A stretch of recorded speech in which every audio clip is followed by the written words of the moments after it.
When Bayan Khatib posted an Instagram story on October 8th, she claims she intended no connection to the Hamas terror attacks the day before. This post, visible to around 20 of her close friends, turned her life upside down. It showed a bubbling skillet of shakshuka with the caption, "We will soon be eating the victory shakshuka," and a Palestinian flag emoji. I posted it with funny music. I shared a personal story. I shared my victory. When I said victory shakshuka, it was my victory because I managed to cook something. All my friends know that I'm a really bad cook. But what she says she thought was private wasn't. A classmate saw Bayan's post, claimed it meant she supported Hamas, and passed it on. 17 days later, the police arrested her for incitement. Her university suspended her from classes and threw her out of her dorm. Other students sent her hostile messages. They said, "You are a terrorist." Hassan runs Adala, an advocacy group for Israel's Arab minority. He tells me they've seen cases like Bayan's surge dramatically since October 7th. Jabarin says the vast majority of people involved have not broken the law, rather that the wave of arrests is deliberate repression aimed at silencing Palestinian citizens of Israel. The Israeli police today sees any support for us or for our people in Gaza, or, which is legal, any anti-war position coming from our community or our students. They see that as support for the enemy at a time of war. The Israeli police told us it is committed to the fundamental right of freedom of speech, but that it is also imperative to address those who exploit this right, to incite violence, especially during times of war against a cruel terrorist organization.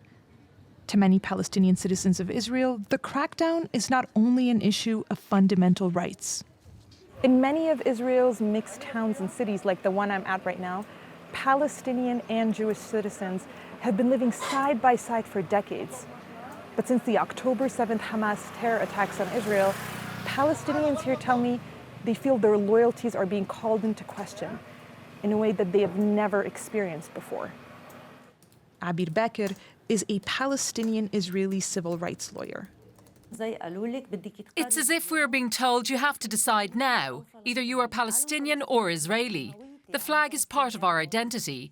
It stands for so many things.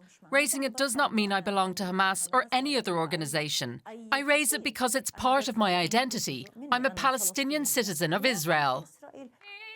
She represents Dalal Abu Amne, a well-known Palestinian folk singer.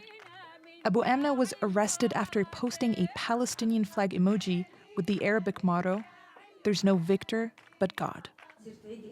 To Abir, the arrest of such a prominent figure in Israel's Palestinian community sent a message. People started looking at how her name and her arrest were used to teach people a lesson. If we can arrest her, then we can arrest every last one of you. Student Bayan Khatib's future is on hold. She was never indicted by prosecutors, but her university's disciplinary committee found her in violation of its code of conduct, and she's now waiting to see if she'll be expelled. I ask her what she fears the most.